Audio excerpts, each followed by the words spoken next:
Hi friends, ഞാനും doctor ഫൈസലും ഞങ്ങൾ രണ്ടുപേരും കൂടെ മൈസൂരിലാണുള്ളത്. നിങ്ങളൊരു വെറൈറ്റി ആയിട്ടുള്ളൊരു കാഴ്ച കാണിച്ചു തരാൻ വേണ്ടിയിട്ടാണ് റെയിൽ കഫേ. എന്താണ് പേര്? Rail cafe restaurant. ഓണർ പേരെന്തായിരുന്നു? സെയ്ദ് മുഹമ്മദ്. പുള്ളി എവിടെയാണ്? പുള്ളിയുടെ വീട് നാദാപുരം സ്വദേശിയുടെ ഒരു വമ്പൻ അടിപൊളി സംരംഭമാണ്. ഇതാ ഞാൻ കാണിച്ചു തരാൻ പോവാണ്. റെയിൽവേ തൊട്ടടുത്ത് റെയിൽവേ റെയിൽവേ ഉണ്ട്. അതിനോട് ചേർന്നിട്ടാണ് പുള്ളിയുടെ ഒരു കോൺസെപ്റ്റ്. റെയിൽവേ ട്രാക്കുകൾ വളരെ മനോഹരമായിട്ട് അറേഞ്ച് ചെയ്ത് വെച്ച റെയിൽവേ ട്രാക്കുകൾ, അതുപോലെ അടിപൊളിയായിട്ടുള്ള ആംബിയൻസാണ്. മ്യൂസിക്കൊക്കെ ആയിക്കഴിഞ്ഞാൽ ഒരു 3 മണിയോട് കൂടിയിട്ട് ഇവിടെ വെയിലാറിക്കഴിഞ്ഞാൽ വമ്പൻ സെറ്റപ്പാണ്. ധാരാളം പേര് വരുന്നതാണ്.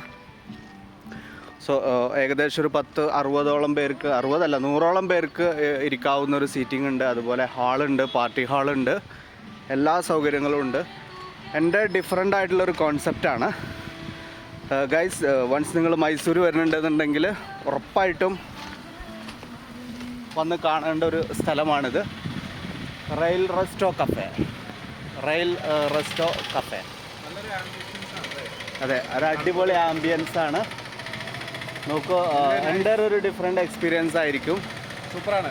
കണ്ടപ്പോൾ നല്ലൊരു വെറൈറ്റി സംഭവമായിട്ട് തോന്നി.